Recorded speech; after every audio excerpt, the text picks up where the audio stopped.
O Espiritismo é uma filosofia de vida muito prática. Lógico que nós temos necessidade de conceitos, de conteúdos que o Espiritismo nos oferece de uma maneira muito clara, muito lúcida, mas também dentro desse ensinamento, desses conceitos que são apresentados, os espíritos superiores, os autores espíritas destacam a importância fundamental da vivência, porque o Espiritismo ele tem esse caráter moral fundamental que nos chama para a vivência. Fica claramente expressado no conteúdo espírita que não adianta a ilustração intelectual. Não adianta o indivíduo saber apenas com o intelecto, ele precisa efetivamente aplicar o conteúdo na sua vida. E esse é o maior desafio que nós temos. Muitas pessoas dizem assim, mas isso aí eu já sei. Eu não quero estudar isso aí porque eu já sei. Já ouvi fulano falando sobre esse assunto, então não preciso mais estudar isso. Já li um livro sobre esse assunto aí, isso aí eu já sei. Então pode ser que a gente saiba, realmente nós vamos ao longo da nossa vida aprendendo muita coisa, vamos incorporando muita coisa, mas estamos vivenciando conforme? O que é que nós temos de melhor hoje em relação àquilo que nós éramos ontem? O que nós estamos programando ser melhores amanhã do que nós somos hoje? Esse é o grande desafio que nós vamos encontrar quando nós aprofundamos o conteúdo espírita dos conceitos trazidos pelos espíritos. Nós tenhamos a segurança de por onde caminhar. Dessa maneira, nós vamos ganhando cada vez mais confiança em nós mesmos, confiança na lei divina e aquela certeza de que nada acontece em nossa vida sem que haja uma necessidade. Mas que isso não basta. Não basta saber isso. É necessário o indivíduo saber o porquê de ter aquelas consequências na vida, do porquê está sofrendo determinadas coisas na vida. E tirar então daí essas consequências que possam nortear os seus passos de maneira a evitar que ele venha a sofrer de novo os mesmos problemas, as mesmas dificuldades, porque não soube aproveitar bem as lições que a vida está lhe apresentando. Então, nós vamos encontrar que Jesus, num dado momento, disse aos discípulos, eu, porém, vos digo, amai os vossos inimigos, orai pelos que vos perseguem. E aí seguiu com o ensinamento. E aí Jesus vai dizer, realmente, se nós amamos só aqueles que nos amam, como é que fica? Se nós só fazemos o bem para aqueles que nos fazem o bem, que diferença existe? Isso é o que normalmente todo mundo faz. Que normalmente é um dever até de civilidade, de educação, retribuir o que a gente recebe. O que a gente faz a mais do que isso? Esse é o que conta, esse aqui é o caráter mesmo do amor ao próximo, não é? Aquela dedicação que a gente vai ter em relação à necessidade do outro e de atender aquela necessidade do nosso semelhante de maneira desprendida, desinteressada. Então, se a criatura ela só faz para receber uma retribuição, então é um indivíduo que ainda não soube se desprender do interesse pessoal. Nós vamos examinar aqui. Está muito apegado às coisas materiais. E nos diz que o apego às coisas materiais constitui sinal notório de inferioridade, porque quanto mais se aferrar aos bens deste mundo, tanto menos compreende o homem o seu destino. Está no Livro dos Espíritos, questão 895. Ou seja, quanto mais apegado às coisas materiais, ainda que a pessoa se diga religiosa, ela é materialista. Se ela é apegada às coisas materiais, ela é materialista. O que é que caracteriza o materialismo? Não é simplesmente uma filosofia de vida e a pessoa dizer assim, eu sou materialista. É o comportamento do indivíduo que caracteriza se ele é ou não materialista. Por isso, muitas pessoas podem se afirmar religiosa e ser materialista no seu comportamento, porque é apegado às coisas. Uma pessoa desprendida, e isso é um exercício que a gente precisa fazer muitas vezes para não reagir, um indivíduo que é desprendido e alguém chega para lhe assaltar, por exemplo, esse indivíduo ele não vai reagir, nem para defender as coisas, porque pode colocar em risco a própria vida. Então esse indivíduo, exercitando o desprendimento, deixa aquela pessoa que está ali tentando assaltá-lo, levar o que ele deseja levar.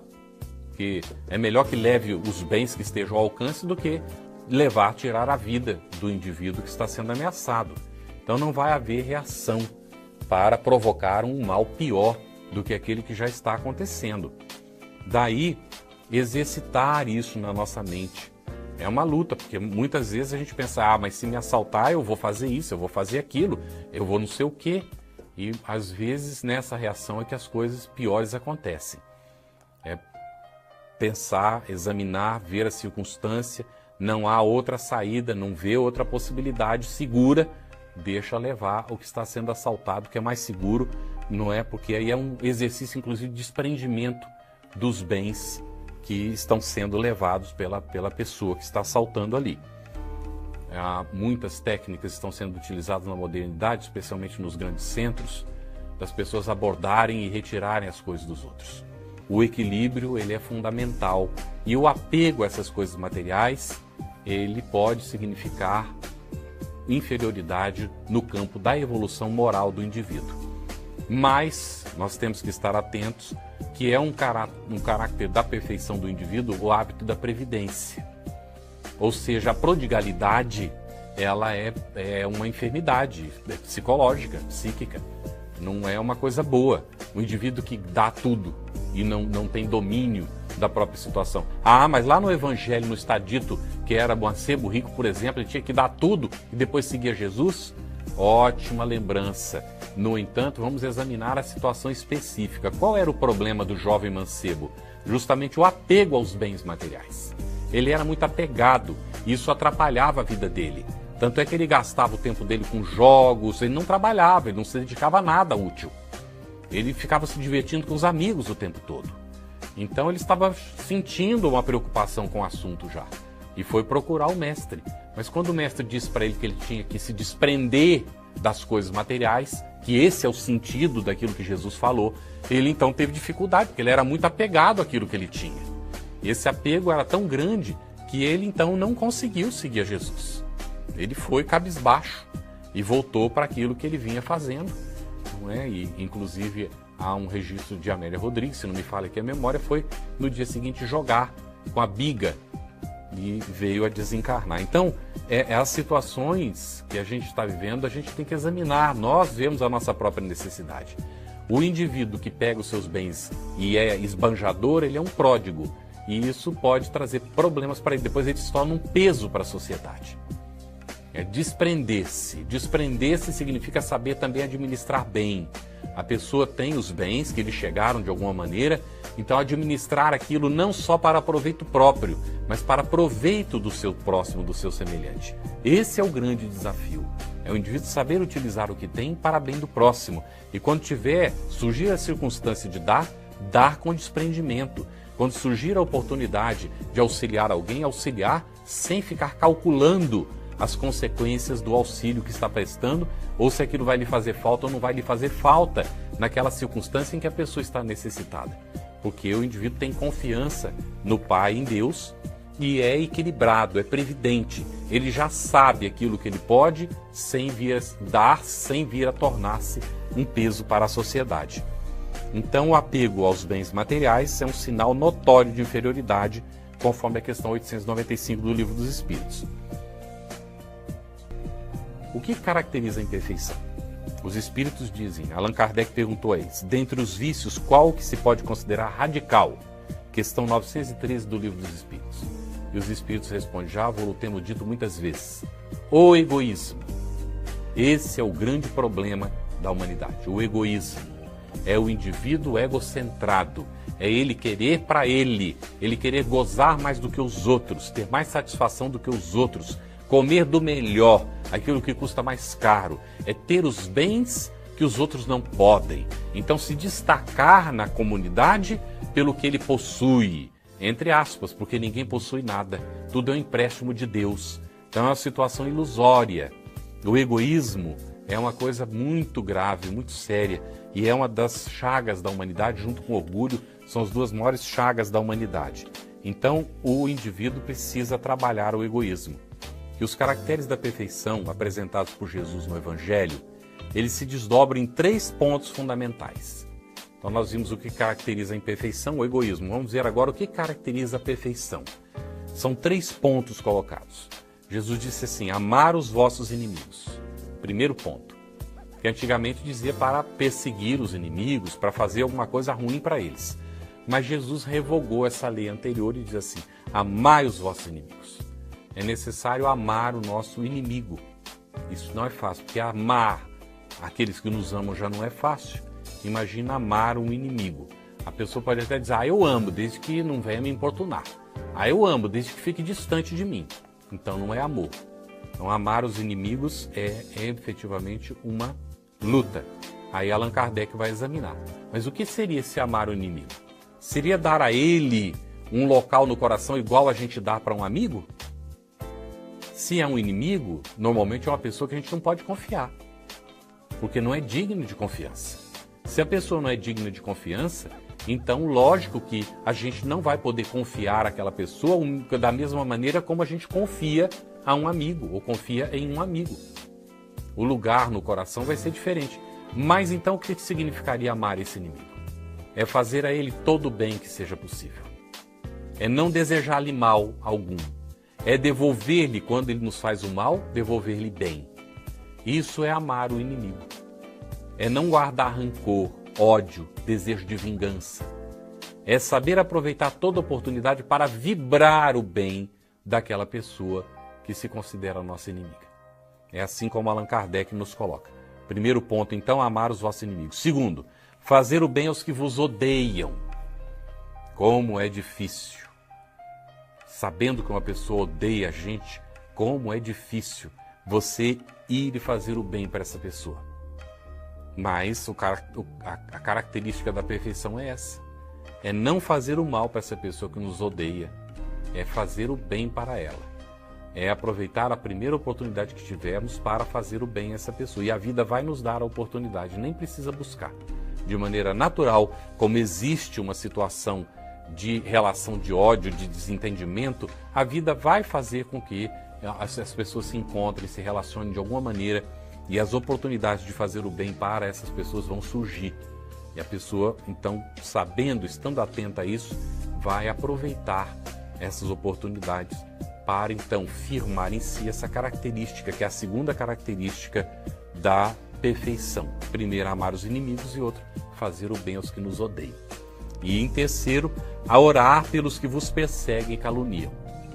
Outra dificuldade. Como é duro chegar numa rodinha de pessoas e perceber que o assunto era a gente. Que foi mudado o assunto quando a gente estava se aproximando.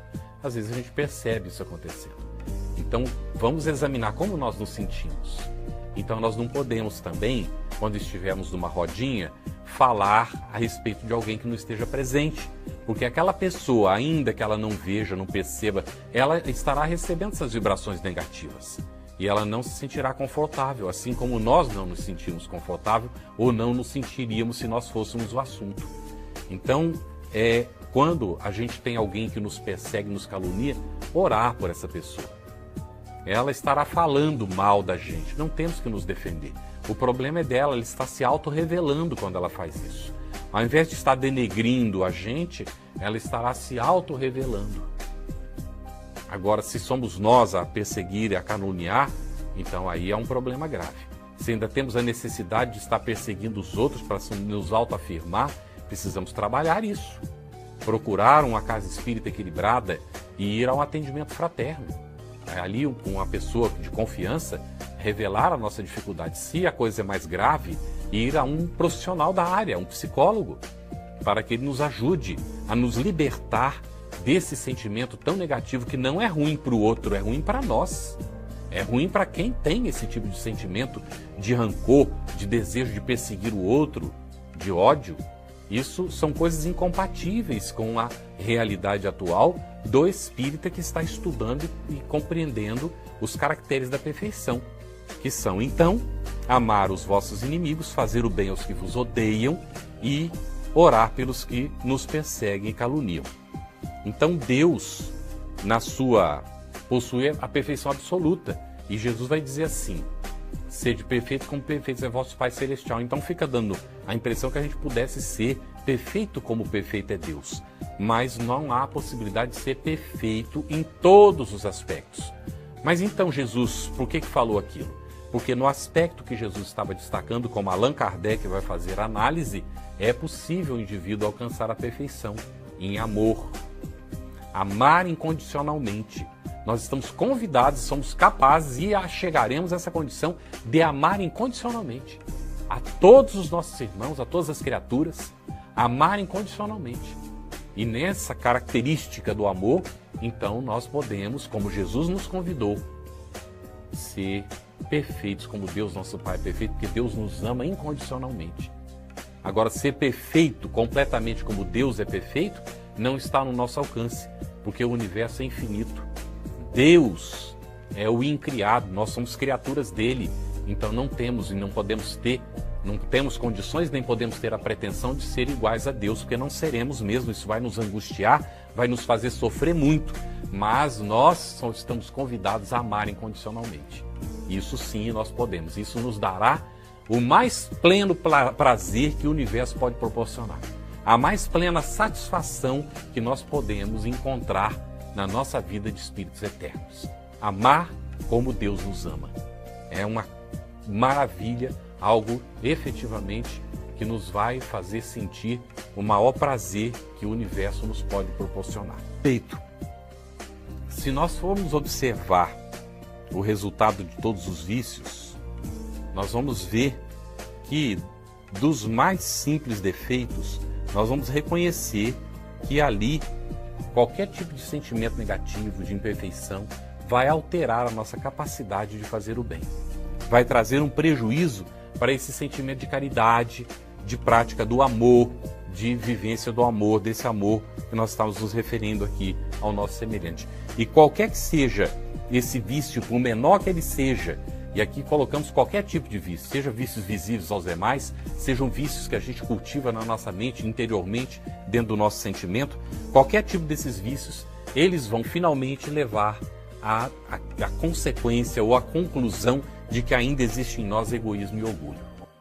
Porque o egoísmo e o orgulho são as geratrizes de todos os demais vícios que nós temos ou poderemos ter na nossa existência. Por isso a luta, trabalhar para vencer o nosso egoísmo e o nosso orgulho.